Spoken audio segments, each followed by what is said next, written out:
Shalom, everyone.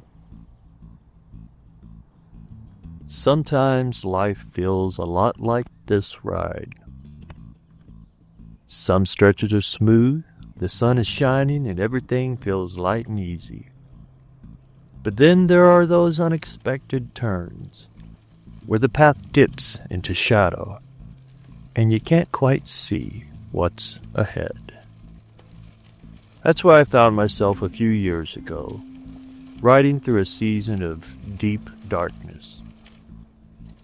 Not just a bad day or a tough week, but the kind of darkness that feels like it might swallow you whole. And ironically, it was right there, in that season, that I found God. Or maybe more accurately, He wore me down, and I answered His call. You know, the Bible says that God is light. In Him there is no darkness at all. That's from 1 John 1 and 5. And yeah, that's a beautiful truth. God is pure, steady, and bright. He's not confusing or cruel. He doesn't play games with us. But the Bible also says something else. Something that at first sounds a little surprising. It says that God dwells in darkness. 1 Kings 8 and 12 puts it like this. The Lord has said that He would dwell in thick darkness. Psalm 18 says, He made darkness His secret place.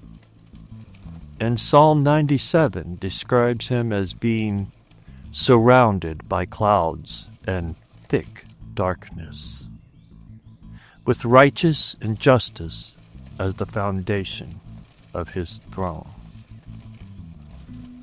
See, those aren't contradictions. They're glimpses of something deeper. God's mystery. His majesty. The parts of Him we don't always understand. Sometimes the brightest light is hidden behind the darkest clouds. And I think back to that season in my life when everything felt dim and cold and, quite frankly, hopeless. It was like riding through a tunnel with no end in sight. I didn't feel spiritual. I didn't have answers. I wasn't doing great. I was barely pedaling at all. But here's the thing. Just because I couldn't see God didn't mean He wasn't there. In fact, that was the moment He met me in a real, raw way. Not through some mountaintop miracle, but right there in the valley, in the fog, in the thick darkness. Kind of like Exodus 20 and 21, where it says, The people stood far off while Moses drew near to the thick darkness where God was. Most of us want to avoid the darkness, right? We want the open roads, the scenic views, the feeling of the wind at our back. But sometimes it's in those slow, uphill climbs through shadowy roads that we find something or someone we never expected. You don't always hear the voice of God when you're speeding downhill with the sun on your face. Sometimes you hear Him when you're grinding uphill, lungs burning, unsure if you're going to make it another mile. Sometimes it's in the quiet of a forest trail, surrounded by shadows, when you suddenly realize you're not riding alone.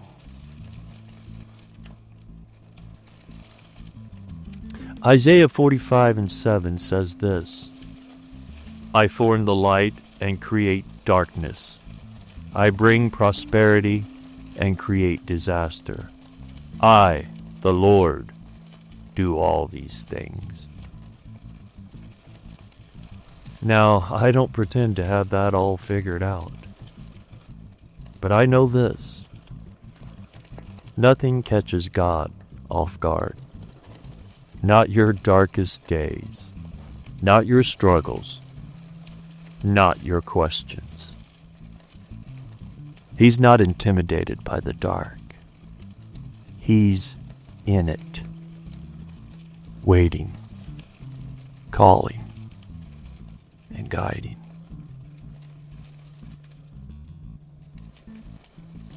So if you're riding through a dark place right now, keep pedaling. Don't panic. Don't quit. The God who is light hasn't abandoned you. Sometimes He meets us in the mystery, in the silence, in the stillness.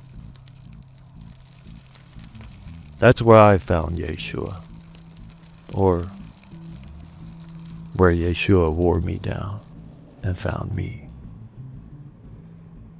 Not in the spotlight, but in the shadows, in that dark time. So, wherever you are on the path, just keep moving.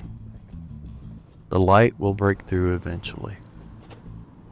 And until then, trust that even the darkness can be sacred ground.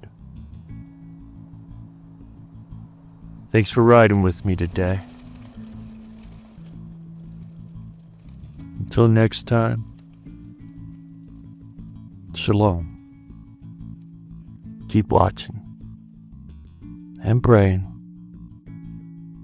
and pedaling. Shalom, shalom.